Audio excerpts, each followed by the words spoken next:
Welcome, ladies and gentlemen. My name is SwagMountain 64. This is the Fireside Gaming Podcast. It is currently November 8th, 2019. We've had quite a bit going on in the gaming verse, and every other week we sit down for the podcast, hang out, chat a little bit about all the games we've been playing, what's been going on.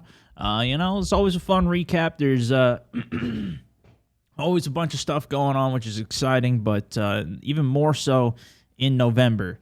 This is literally when all of the games are coming out. Every update's popping. All the games are popping because we're coming into 2019. The questions as well I did get from you guys. We'll get to some of those in a little bit. A lot of people asking about gaming, what am I playing? What am I liking? Are we too split between all the games now? Are games replayable? It's crazy, but it's also damn fun time. I wish I had more time to just work on just some straight content, talk about every little single detail of what's going on, of Modern Warfare, each of the guns, all this stuff. I'm still working on making some more improvements in terms of the overall way that my content does go up. I'm working with my editors to try and change up some of the processes so we can get stuff going, looking even a little crisper. Oh, yeah, I forgot to change this screen, too. Boom. Make it a little cleaner for the people who are watching this as an actual video, which is up on my Facebook page. We do these live, so shout out to everybody tuning in live. Welcome. I do have the chat up here. It is in supporter-only mode. That's typically how we've been doing it now, which is cool. But I put these up on iTunes, which huge shout out to everybody who's been reviewing it there. All of the great reviews and everything. It's definitely keeping me wanting to do more of these, because obviously I talk about a lot of this stuff already during my streams, but this is kind of a fun way we can put it all together in one epic place that's a little easier, where you listen to it on Spotify while you're working out. Actually, I noticed that it's not really categorized well on some of it. I was looking it up, and it was like #1 in India for like leisure or something on Spotify or something like that. I don't know. So we got to figure out how to put it more towards gaming, and or maybe that's based on the reviews or the people watching. I don't know how it exactly works, but it's pretty cool. Anyways, biggest thing I was talking about in the last episode, we got to start out talking about it today, is Modern Warfare, the new Call of Duty. It's actually been absolutely popping on my channel, on my streams, on everything. And it was funny, too. I even put a post out, and I was like, the only thing I like about Call of Duty is the kill streaks. It's kind of like talking it down a little bit, like everything else is bad and whatever. And everybody was like, there were so many positive things that people have been saying about it. It was actually pretty, I don't know, I'm kind of surprised. Like, Call of Duty, I feel like over the last few years is just, everybody's been pretty negative towards it in a lot of ways. At least a greater community of people, messages that I typically see, like it seems like it goes more that way. I still enjoy the game. I think it's great, and I think it has been over the years too, but it's just not something that I was personally super into. And the respawn shooter and stuff, they've changed it up a little bit. Like they added gun game, or the gun whatever with the 2v2 mode, which we're actually going to be playing later today. I think we're actually going to get the teams together, and we're going to do some 2v2s. Us, for me, Acolyte, Toms, and Fugly all fighting each other in 2v2s, which might be fun. We'll see how it goes.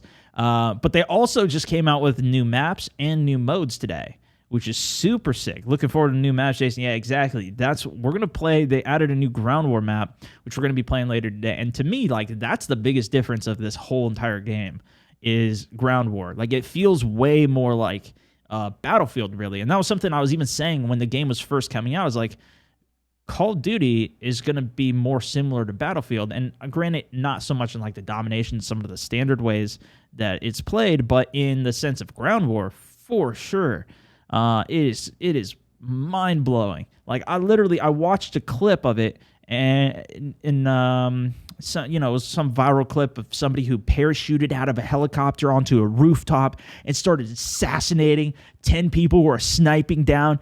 And I literally, because I was looking at it on my phone, I was like, I completely thought it was a Battlefield clip from like Battlefield 4 on a skyscraper map or Battlefield 3 or something.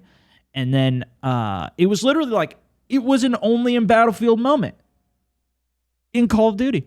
Like that, I straight up couldn't even believe it. And then the second time it replayed, it dawned on me. I was like, this is Call of Duty. What is going on?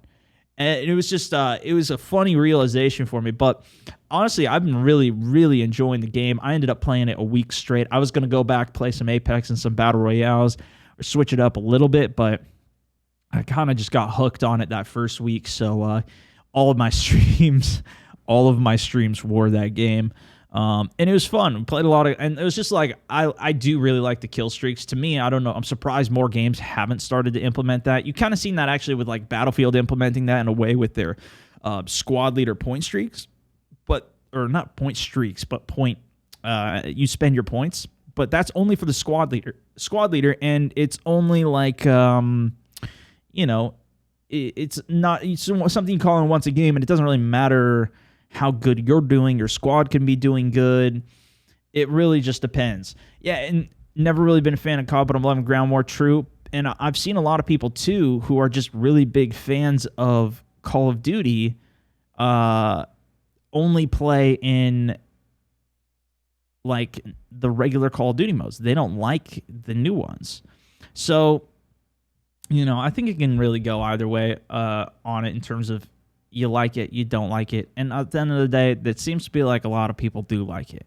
What's cool about it, too, is that they are doing this as free maps. I know there's been a lot of speculation of, well, they're gonna start putting some loot boxes in, and they're gonna start charging us for some more stuff here. Call of Duty is notoriously great at changing what they say or doing, throwing some stuff in or whatever. And they're dropping the first free maps actually came out today. So that's what we're going to check out some of them later today. They added a new Ground War map, which I'm really excited about. I don't know why, but when the game first came out, I thought there was 3 Ground War maps, but there's actually only 2. So yeah, well, I mean, we'll see how it is. I haven't seen anything about it yet. The other thing that I was looking a lot more into, because I'd heard people in my chat had been messaging this while I'd been streaming throughout the week. It was like, there was rumors of, more maps coming that were actually from previous maps. And I looked into it a bit more, and it looks like, it's just a bunch of leaked information that's going around on a bunch of different things. There's actually quite a bit of, like, leaked information that's been going around for months about it. So, take it all with a grain of salt, but I think it'd be great. All of these, I think, are some sick ideas. One of the biggest things was that, like, some of the old classic maps, like Rust, the airport map, like some of the classic maps are going to be coming back. And that's what, like, if you look at Battlefield 4, when that game first came out, I think one of the first DLCs that they did of it was throwback maps. And not only did it kill really well, but it was a slight refresh on it, and it's just a bunch more content, right? Like if we went back to some of the classic maps on it, that would be awesome. That would be fun-ass throwback, nostalgia, everything on top. And then it's just all within the game, which I think would be really cool. I read a bunch of articles. I was watching some videos of people basically talking about the rumors, the leaks of Battle Royale coming. And there's been a lot of stuff as well. If you guys remember, we actually looked at like some of the data mined information in Apex Legends. And in a similar fashion, that's what people have done for Call of Duty, and it seems like there's speculation on what's happening, but it's from what I gathered from my minimal amount of research, it seems like there is a potential. It could be early, not this year, but early next year, some type of Battle Royale coming. And from what I was reading, it seems like they're actually thinking of doing it like a separate game that's free to get, and like you don't need to have this game, but it's based in similar things. And the other big thing that I took away from is like it's going to be based on Spec Ops mission. Like if you've been into the Spec Ops mission, like that's like the setting. That's where the Battle Royale is theoretically, supposedly going to be happening. Which I haven't played yet. Was watching some footage of the Spec Ops missions, and I've heard they're pretty hard as well from the chat, but it seems pretty, I mean, that sounds great to me. And it's the same thing of like, that's what we saw when we saw, Apex Legends come out. It was like February, right? Like early 2019 this year. that it came that it came out. That's when we're looking for new stuff, you know? Games they're popping for like a month or two, but then it's time for something new right there, and this could be sick if they decide to do that, because we still never heard anything from Ubisoft. I've been talking about that for like a year. Like, are we gonna get a Ubisoft Battle Royale? I guess not, dude. I don't think they're going down that path, man. Or maybe they will. Maybe they're gonna be the ones that surprise us. And here's the thing too, is like they might just keep all this stuff under wraps, and like they might try and just emulate what Apex Legends did, because that's the game that absolutely took over this entire year, at least for me. It was this free game that like came out of nowhere. And so maybe that's the tactic that some of these other games are doing. They're just going to be a come out of nowhere game to help boost that extra hype of everything going on.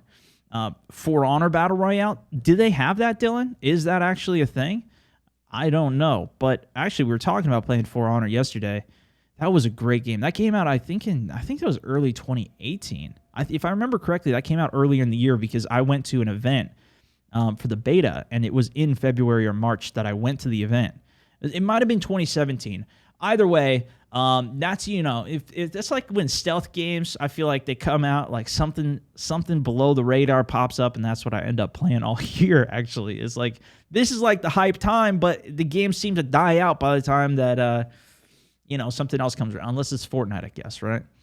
Like Apex Legends. Apex also, they just came out with their duos mode, which has been pretty interesting. I only got the chance to play it one day so far, and it was cool. I think it's a great mode. I think it's great if you don't have a third to play with. I think some people probably like it a lot more than I do. I also haven't been able to play it with like just one of my buds yet, or you know, just Acolyte or the guys that I typically play with a lot on Apex Legends. So that might be fun to still try out. Maybe we'll do that some next week. But we have about 2 weeks to try it before they come back with ranked. To me, solos just stood out a lot more, but that's just because I really like solos and battle royales. That's how I feel like I get better as a player. Squads and duos, trios, however you play it, it just kind of depends on how many people you're really playing with. I didn't feel like it's super big difference to me, but again, I haven't put a bunch of time into it yet. And a lot of people were asking too, you know, like, what am I thinking of Apex now?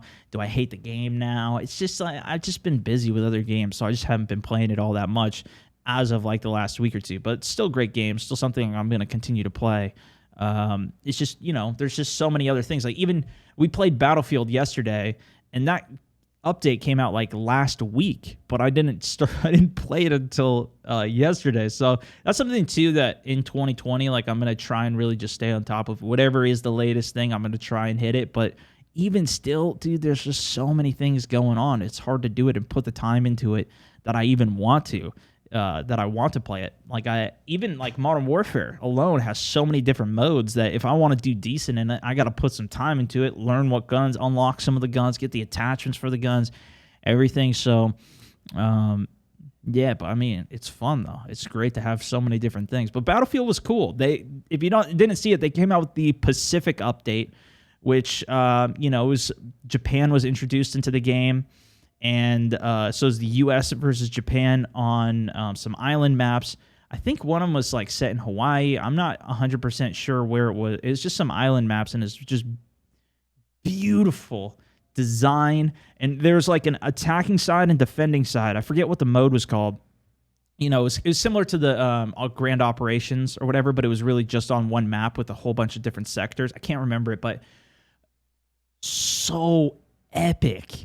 I mean, we did the entire stream was so epic, and I'm gonna have some videos I think coming from that. We might break down some of the individual games, but even if you go back and watch that, man, like the storm coming in, it changing, the lightning, the smokes, the tanks, the explosions, the destructible environment, like that to me that is a crazy ass, you know, ground war. Obviously in Call of Duty, it's still not the same as Battlefield. Like even the way that the tanks were, although like tanks are similar, they're both very powerful. In this case, like I was driving the tank in one of them, Acolyte, and we had another on the team that was just repairing me the whole way through. So like I was getting nonstop repairs, and I was just really just running out of ammo. So I had to go to the ammo stations, resupply. But it was incredible. Like, the scale battle was awesome. And that was different, too. Is like, it was all just very flat water, bushes, difficult to see, difficult to spot enemies. It felt great. Like, I think it felt great, just as great, really. And it did feel a little bit, yeah, sorry, that was my phone. It does still feel a little bit different than where Ground War is at. But I still feel some vibes from COD in COD from Battlefield in that Ground War though still. But really awesome battles. We played some Conquest as well. There's like 2 new maps that they had come out with. We played through them. Absolutely epic. But I'm not sure if we'll go back and play it again, like in the next week or two. I fortunately, like, I think we experienced all of, not the guns, I will say. I didn't get to see the guns, but we got to see the modes, the maps, and everything. And it was a fun play. It was a really fun play. I'm not sure if we'll go back and play it again, though. At least in the near term.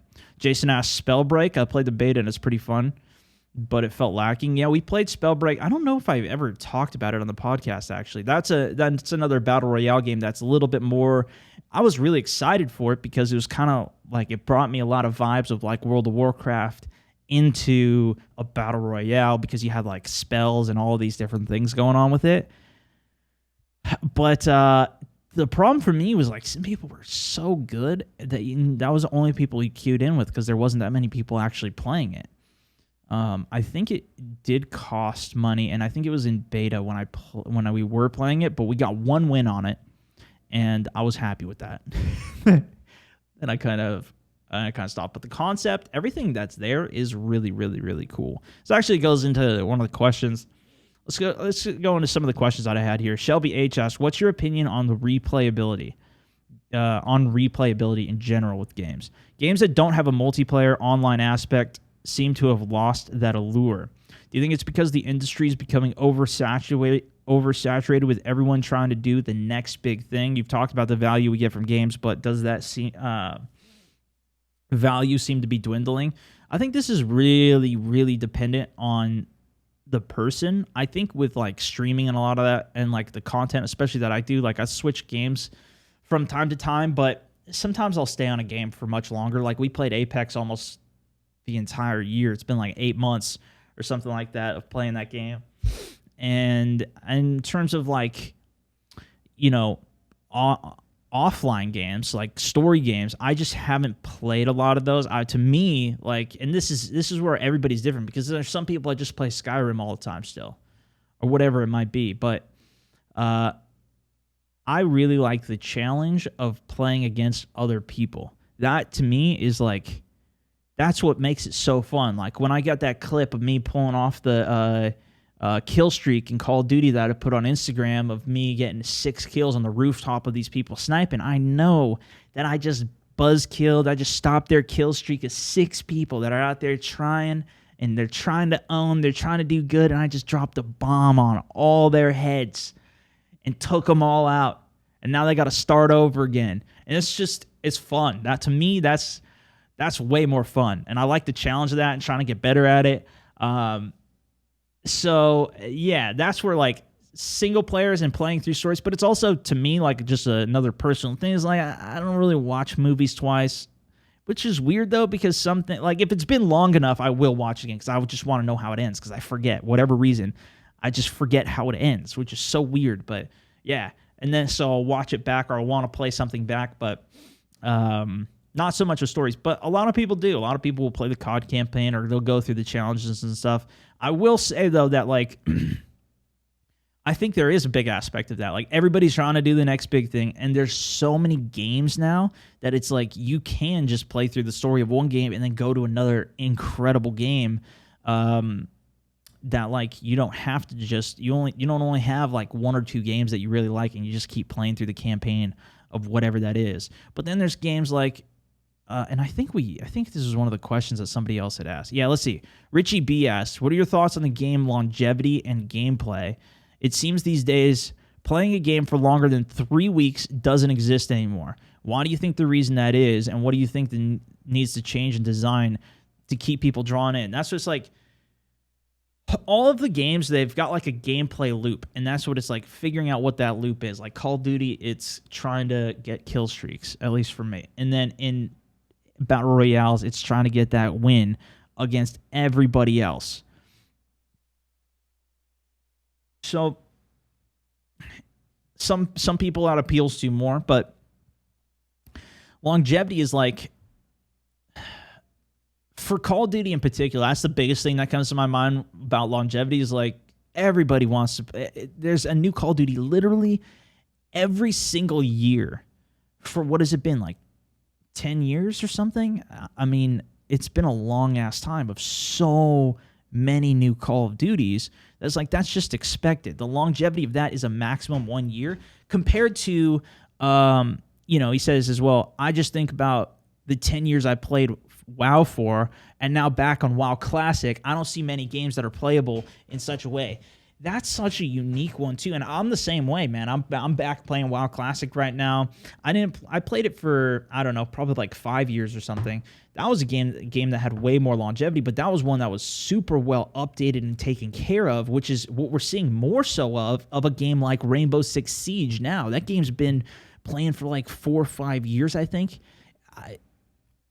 Crazy how well it is being supported and maintained, and people are going to say the same thing about that game as World of Warcraft, as Counter-Strike, as Fortnite. There are games that are keeping their longevity, and the big differentiator with it, there's a lot that each of these games are doing. And in a way, Call of Duty is kind of just the same game that's kept along. You can consider Call of Duty as people are still crying about campers, which is even one of the things I think was one of these comments about, the same as it was in the first online game that is going on today. And technically, that's just one game that's evolved, and they just keep, they say it's a new game every year, and they get you to buy another full game, but it's still pretty much the same game, right? Like, you got this UAV, cruise missile, chopper gunner, or the helicopter that comes in and shoots stuff for you, and you're still using a M4 or M16, like,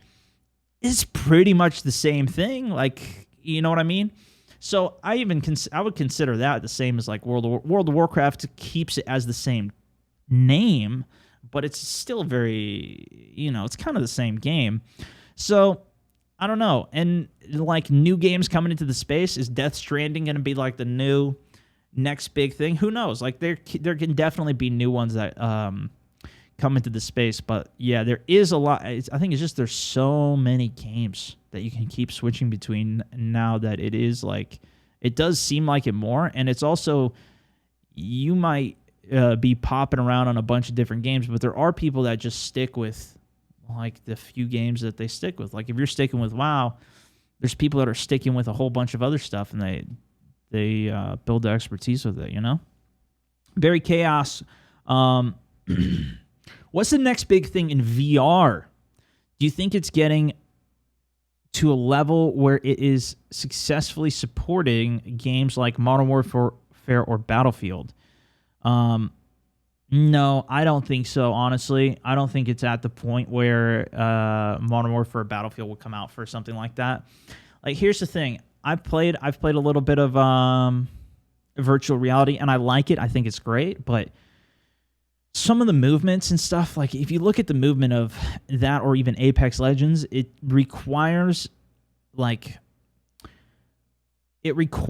you to really control the character and move in a way that you just can't by having a headset on and trying to do that in a first-person experience. Maybe if you're playing a racing game, then yeah, like the latest racing games I would imagine would do great if they did something like that, but it's very jarring. If you've ever played virtual reality, like I played this game, Pavlov, and when you're walking around in it, you're just standing still and you're moving the character, and it feels okay, but it's kind of disorienting. And I'm a guy who I don't get motion sickness. I don't get, I'm fine. Like I'm fine playing it, but it does feel a little weird. And it's something I could probably get better at if I just put enough time into, and some people were really good at it as well. But I don't think in terms of the mass adoption that you would need, as well as people actually having the devices and how heavy the device is, as well as the cable that comes off, it's way better than where it was at. And in particular, I bought the Oculus Quest, or what, I don't even know what it's called actually, but it's the one that has one cable, and I didn't need to set up the cameras around the room or the sensors. And to me, that was a huge step forward, because I hated setting those sensors up, because I got one before.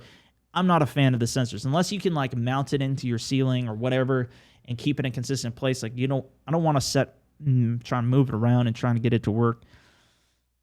I'm sure it'll get to a point in the future, but I don't know if it's there yet. I am still going to try a few more full or VR streams out though. Yeah, because the other thing was, when are we seeing the next full VR stream? We'll find another game to play. We'll check it out. There are some more that I do want to check out. And there are some coming as well that did look pretty cool. I don't know where they're at, though, with a lot of it. So we'll have to see. Andrew R. asked, do you consider... Oh, this was the one about camping. Andrew R. asked, do you consider camping, playing in one spot to get kills, as a genuine play style, or do you disagree with it? What do you guys think, chat? Campers? Here's the thing, man. Like I was saying earlier, camping has been in shooting games since the dawn of games. People just sit in a corner and they get you. The biggest differentiator for me is, like, I see people... Sniping isn't camping. Agree. Play style. Chat saying. Here's the thing. For me, I don't think there's anything you can do to stop it. To stop somebody from just sitting in a corner and shooting you. If they're one off a kill streak, if they just don't know what the hell they're doing and they sit in the corner, wait for you to go by. Even if you're playing Apex, Fortnite, it doesn't matter what game it is. You got somebody now, they literally in Fortnite, you can go jump in a trash can and just sit in the trash and literally be trash. I think the differentiator is, yeah, I think you can play that way. I think it's fine. I don't typically, there's times where I'll get really pissed at it. Obviously, if you're one off something or whatever, yeah, it sucks to die to it because you don't know they're there. There's no way for you to know that they're there unless you literally check every single corner. And in some games, it's difficult to check every single corner because there's so many. But that's what also can differentiate somebody is if they aren't camping and they play well, that's something that stands out as being better, obviously. Like I think at least. If you are flying and you can deal with it and you do check every single corner and you get the guys who get you while they're camping, that makes it that much sweeter. It's also fun taking those guys out a lot of times as well. So it's something that, like, and that's just like, I'll watch players like Aculite or whoever that are really, really good, and they're not, a lot of times at least, they're not complaining. Or even like, I don't know, maybe he does occasionally, but like I'll watch Shroud. I don't hear him yelling about that people sitting in corners. At least I don't think so too often. It just flicks and headshots him somehow. So it's like, that's just like, I just got to get better at freaking aiming and taking him down. Like, that's the mentality that I try and stay on with it. Although, you know, I like to freak out on people from time to time, you know how it goes. But I don't think, like, we've seen games like in Call of Duty, they made it at one point so when you have Ghost, which hides you from UAV, it only works if you're moving. So you can't, if you're sitting in a corner, you can't sit in that corner stealth because as soon as you do, it gives away your position. Is that the best thing? I don't know. But I just kind of figure out, okay, well, what's the deal with the game? If you're going to win the game, like, that's why I kind of like Battle Royales actually, is because if somebody is camping, the zone forces you to move. You don't have a choice. And now you've got to decide, are you going to move early and get ahead of the zone, or are you going to be the person that waits at the edge of the zone and you're forced to make the play? You don't have an option, and the person that's already in is just going to take you down while you're sitting there at the edge of zone trying to ride in. And so it leads to way better decision making, in my opinion, than that. And you just got to be careful if you're going inside buildings inside the zone early on. you got to be careful people sitting in buildings. And like, sometimes I've had a heart attack because freaking people sitting in a bathroom when you're pushing in. So, yeah, I don't know, man. It does work from time to time. Sometimes you got to make that play. I think sometimes it's a play to make. Maybe that's just because I'm not, like, I don't know. Like, if I'm one off of something, like, I don't want to risk myself going out because I want to go get that kill streak, So I think it's valid in some cases, but I do try and play more aggressive because I feel like that's more impressive than just sitting still somewhere. Tom C asked, with games becoming more and more online based. Oh, by the way, all of these questions today were freaking amazing, guys. Thank you guys for all these questions. I don't know if these alerts go out to people because I don't seem to get a lot of actual questions on these posts, but they're on my supporter feed. This whole podcast just started because of my supporters. That's why I've now made it public, so everybody's watching right now as we stream this, but it's still in supporter-only chat. Like, that's the whole reason I even do these. But these questions, I really liked these. These are awesome. Anyways, Tom C. asked, with games becoming more and more online-based and the future of gaming looks like cloud-based gaming, do you think people with slower internet will be left behind? Some areas of the UK still can't get access decent speeds. This I thought was interesting. We've kind of talked about like Stadia, and we don't really know how that's going to affect games, because like if there is too much latency, then it's not going to be like, you're going to just be at a straight up disadvantage to everybody else who's not having to deal with latency. They say there is none, but maybe there is a little bit. Maybe we'll be able to tell. We'll have to see when it actually, like, we can get our hands on it. But I think if this is something that's, more affordable and is actually better, then it might be something on the flip side that, yeah, you might be left behind at the beginning, but maybe that's something where there's so much demand and people are willing to pay to get better internet that could be the spark that drives up UK and some of these areas that don't have the best internet speeds to just start implementing fiber and getting really good internet out to these places. Like, that could, because that's the thing. There's so much right now. There's so much demand for like regular TV. More and more people are just canceling their TV subscriptions.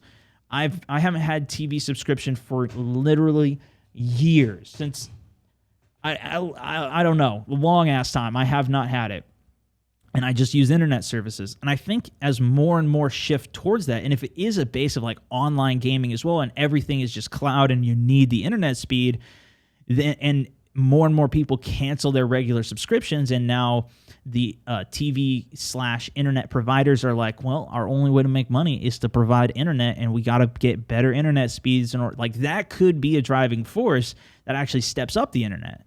So I don't know, but yeah, potentially, very well. Like if you do need to have fast enough internet speeds to play some of these things, or especially like to download some of these games, like Call of Duty was like 180 gigabyte download or something. And I know Tom, who plays out in the UK, who we play with all the time, he was like, he had to download it overnight because his internet was so slow. So I don't know. I just keep trying to pressure and see where you can get more. Maybe that's the shift that comes. I mean, that's my optimistic hope for it, honestly. Australia internet is poo too. Yeah, I mean, I hear a lot of that, man. I really hear a lot of that. But obviously that's because I play online, and all you guys are wondering what my internet speeds and everything are. So it's like, something we do talk about quite often. So I do hear it. Andrew C. asks, we're almost at the end of 2019. What games do you think absolutely dominated? And which ones do you think was the biggest letdown? I feel like this is something I got to get the chat. Like, we got to sit down in a stream more so and get people to list off a bunch of games, because I can't think of everything right now. But the big thing that just stands out to me personally is Apex. I played that game more than anything this year, I think, as well as WoW Classic. I think those two things were, for me, like the biggest dominators. Really fun. Like, I definitely sunk my teeth into and want to continue to do so. letdown of a game, though. I don't know. Oh, Anthem? Oof. Dude, that game looked so good. It did. And then it was a fun playthrough. Like, I enjoyed playing through it, but then it was the same thing. What was the other game? The space game, No Man's Sky. It was like that. I enjoyed the hell out of No Man's Sky when we were playing through that, but then we got like 5 hours in and I realized that everything that was it. And I was like, shit. Apparently No Man's Sky is actually sick now. But that wasn't this year. That was a previous one. Fallout 76.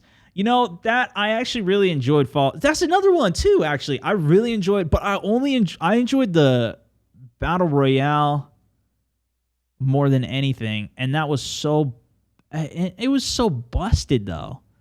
It was so busted.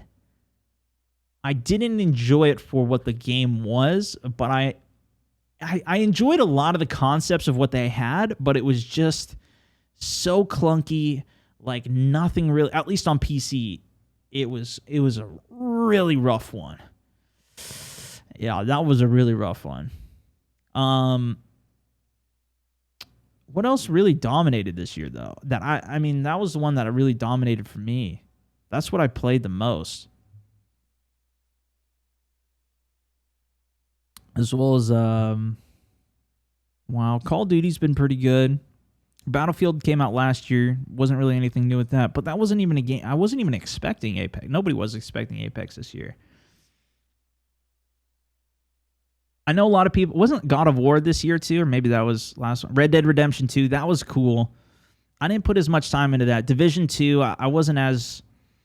Yeah, we'll have to put together... I think at the beginning of one of the streams, we'll put a list together of all the games that I played. Or maybe we could do it on the next podcast or one of the ending ones of the year, and we could get more into that. Kingdom Hearts 3. Dude, well, the thing was with that game... Yeah, see, I was hopeful on it, but that whole entire series is just too crazy for me. I enjoyed the hell out of the first one, and then they came out with so many other ones. I didn't keep up with it. It's kind of my own fault on it, but it was like I was kind of hoping that it was just going to be like a fun Disney game, more or less, where you get to go through and play with all these Disney characters. But there was so much going on with all the other stuff that I just didn't follow. I was just like, I couldn't figure it all out, but it was cool. I'm sure a lot of people really enjoyed it, but I kind of fell off with all that. But I enjoyed the first one back in the day a lot.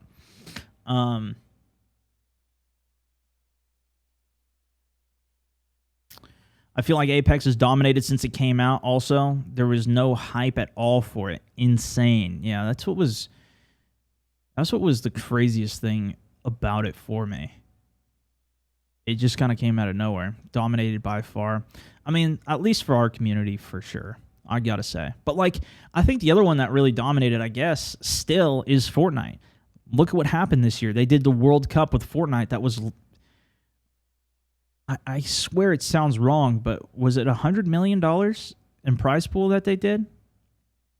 Or was it... It must have been, right? Because everybody won, and the guy who won first place alone won $3 million. Or what was the prize pool for that? Fortnite World Cup 2019 prize pool. $30 million. Wait, $100 million. It can't be 10 though, because like that's just not enough money for all of the stuff, right? Identity Esports with the announcement of $100 million in prizes for its opening tournament. Yeah, that's what it was. I mean, like, that's just insane.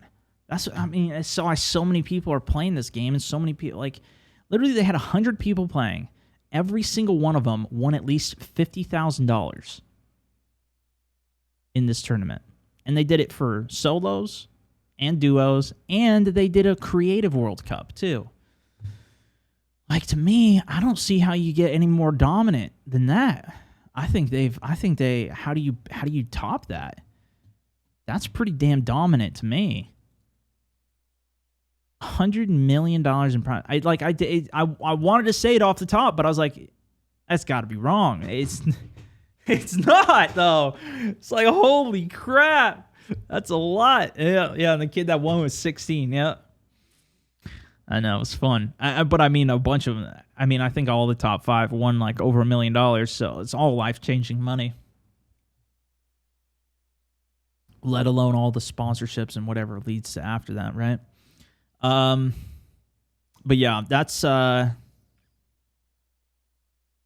those two I think probably dominated, at least for me, and I think overall. But there's a bunch of, see, that's the thing. There's just so much that happened this year. It's not even it.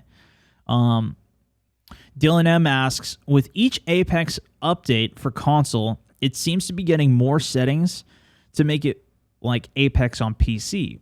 Cursor speed, for example. Do you think they're trying to bridge the gap between PC and console and make them able to compete with each other if crossplay happens? It's something they've expressed interest in Apex crossplay, but I just don't see that happening anytime soon. They really haven't talked about it at all since then. We haven't seen any testing for it. I'm just in a very much wait and see mode for that one if it ever does come. It's kind of similar things. I mean, prove me wrong, please. I would absolutely love to be proven wrong on it, but it's the same thing like we saw with Mavericks Proving Grounds, right? This was a game that was going to be a 1,000-player battle royale. I was basically saying, super, super great idea. I think that would be a game changer in the space if that's doable, but I don't see how is that even possible? Like, no other game can even get past 100 players. How are you going to somehow get 10 times that? And then, maybe 3,000-player battle royale, and it's going to have PvE aspect and all this stuff. I never really did much digging into it deeper than that because I was like, I'll believe it when I see it. And then it never came out, and it kind of just dumpstered for a variety of reasons. But, hey, some game can still do it. That could be a game changer in the next year or two if something does seem to happen like that, or if the new generations of PlayStation 5 and all the new consoles when they come out can handle it. But more specifically to this, like, I think the direction that this is going to go is we're seeing, for example, with the recent Call of Duty that came out, yes, crossplay I think is the future, right? Like, all of the PC, Xbox, PlayStation players are playing together. Last Saturday, we did some community games. All of us were playing together. It was freaking amazing. Like, we had people on Xbox, PlayStation, all in the lobby. We're yelling at each other. It was some of the best community games we've done. And, like, that's just not possible if I force everybody to get on PC and play there. The other thing is, like, what they are natively doing is they are supporting they're supporting mouse and keyboard on console. If you are playing on console, you can just plug your mouse and keyboard directly into your Xbox or PlayStation and play mouse and keyboard on your console. You don't need a PC. That's what I've been saying. Like, I think the next generation, if they're not planning on it already, they should, like, just make it so that it is easy to get the experience of playing mouse and keyboard, and it's like a PC. I mean, that's what a console is anyways. It's basically a computer that's just pre-built. And, like, just what if they just let you access regular and just use it as a regular computer? But it also is very well optimized for gaming, and it's branded as a console and whatever, and that's what it's designed for. But you could also just use it as a computer too. Like, how sick would that be? So, I don't know. I think they're kind of going more, and I think that's what we'll probably see. Because you can, if you provide a good enough experience, just play on your... I mean, here's the thing, though. The real big differentiator on PC isn't necessarily the mouse and keyboard. Yes, that is huge. But another huge aspect of it is just the fidelity of the game and how smooth the game is or can be. A lot of times, these games actually run like doo-doo. That's where, like, I'm actually planning to get a new computer in the next month or so here just so I can start to... Because I got a new computer... Anyways, I want to be at the max of whatever it is because that's what I enjoy about it. Like, that's something I really enjoy about it is getting 160 frames per second on a monitor. That's literally... It's so smooth and crazy. Like, it's just fun. It's really cool. And it feels very, very different from playing it. So anyways, but I think you can at least start to emulate more of that with the new consoles coming out. And if they go in the direction of just it's easier, it's cheaper, because it is expensive to get a huge, crazy setup, right? Like, but if you can just give people a great gaming experience and they can plug in play like that, that's even better. And then it opens up for crossplay even better, as Call of Duty has. Chris D says, what are your thoughts on how you're going to improve your own gameplay, and when are you going to upgrade the computer you have? Yeah, I'm probably gonna try and upgrade it this year. You always kind of want to wait for whatever the latest stuff is, but at the same time, like, I'm starting to struggle. Like, these new games that have come out, it's still running fine on my systems, but like I said, I try and run everything at the absolute maximum for my content as well as just to experience it. So it's probably something I'm gonna take a look at. Because some of my stuff is behind. I could really just upgrade a few pieces, but yeah. Anyways, we'll see. I've got a couple of things in the works on that front. But in terms of how I'm gonna improve my own gameplay, the biggest thing for me is, like, I think it is my aim. My decision making is pretty good, and I've gotten to a good point at my aim skill, but it's still something I'm trying to get better at. But it's I don't know. I think a lot of it could be my decision-making skills as well. But I feel like a lot of my decision-making can even just be made up for with insane aim, recoil control, management. So I think that's really what, like, the biggest thing that I'm working on in my gameplay is just trying to get better at aiming and getting to a better point in that. And just consistent. That's really what it is. It's just consistency and, like, staying calm. I get really hyped. Especially when we pull something crazy off in front of a huge audience that's watching live. It's fun. So I gotta maintain and keep that calm. James S asks, do you have any opinions on Diablo 4 announcement? This one I just wanted to bring up because I don't really. I never played Diablo. As much as I play a bunch of Blizzard games, I never played Diablo.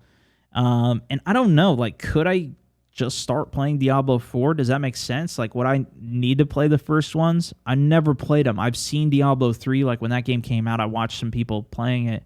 And it looks crazy. It looks like some big numbers. It looks like some fun progression, but I never really played it, and I don't know if I'd just be able to jump in. Now, I don't think Diablo 4 is even... I think they said that it's coming out, but, like, they're not even close to being done from what I understood. So I don't think it's really that crazy of... and maybe we don't even have that answer yet, but... yeah, I don't know, man. I don't know. Huge shout-out, by the way, to everybody who's been becoming a supporter, re-supports, everything. I try and just focus... the stars as well. I try and just focus on... the commentary more so when we do these podcasts. We will be doing a regular stream later today. But just a few last things here. Dylan M asks, getting Overwatch 2. So I've heard that if you get Overwatch 2, it is a different game, but they said that they're not leaving the Overwatch players behind. I haven't really wrapped my head around how they're doing this transition from 1 to 2 and what the differences even are. Let me see, actually. I haven't really looked into this yet. Overwatch 2. When does it come out, first of all? Okay, Overwatch. Wow, dude. Overwatch came out in 2016. It's over 3 years old. That is incredible, man. Time flies. Overwatch 2 is set to be the biggest injection of new content to Overwatch fans since the original game launched. The new title bringing PvE mode, new PvP maps, modes, and heroes, as well as further upgrades like visual updates, UI. I did see some of the UI updates. Fans will undoubtedly have plenty of questions. Unfortunately for fans eagerly anticipating the release, so far there's no confirmed date. Okay, then we got time. I'm not too worried about that. I'll dig more into that in a future thing. If it was coming out like next month, we'd probably have way more to start considering on that front, dude. Yeah. Anyways, Alex asked as well, is Modern Warfare saying anything more about battle royales? So we talked a little bit about that earlier. They haven't said anything that I've seen, at least anything official, but we do have rumors of that coming and it being on a Spec Ops map. You know, the Spec Ops map thing, that's supposedly going to be the place in the outline for it, for like the co-op thing. But it might be, like, people are saying it might be free. Battle Royale that's free. It's a separate part of the game. Like, you know, because that was a big thing when Blackout came out. It was like people wanted to just play Blackout. I didn't play the regular Call of Duty Black Ops 4. I played it a little bit, but I pretty much only played Blackout. And so, but to like get people to buy a fully priced game just to play one mode in it is kind of bonkers, especially because they're not really focusing on just updating that. They're updating all this other stuff in addition to it. And if they do that, you know, people are speculating early 2020, we could be playing Call of Duty all next year. I have no idea, man. No idea. It'll be interesting, though. Supporter only mode, question mark? Yes, we do keep it in supporter mode for this, for the podcasts. It's something that, like I said, this kind of started as something for my supporters in the first place. It was actually exclusively live for them, and then I would upload it to the podcasting platforms afterwards, because these just, you know, I mostly just worked on my regular games and stuff. This was just kind of like the people that are supporting me wanted, like, the podcast, wanted some of this type of content, Q&A and whatnot, that I typically would never do. And so that's kind of how it stemmed, and we're kind of changing it up, trying it out. This is like the third time that we've tried it in this format. So far, it seems to be pretty good. Seems to be pretty well received. We're going to do regular stream later today, too. But yeah. And let me see if there's any other final questions in the chat. Would be interested in playing some Borderlands VR? Probably not. I think if I'm going to go play virtual reality, it'll probably be a virtual reality exclusive game, like we did the I can't remember the something Save the Universe. The Save the Universe game, the Rick and Morty game. That was fun, dude. That's the type of playthrough of what I'd love to do. More of that is some of the exclusive games that are becoming and designed for virtual reality. Something that piques my interest more so for that.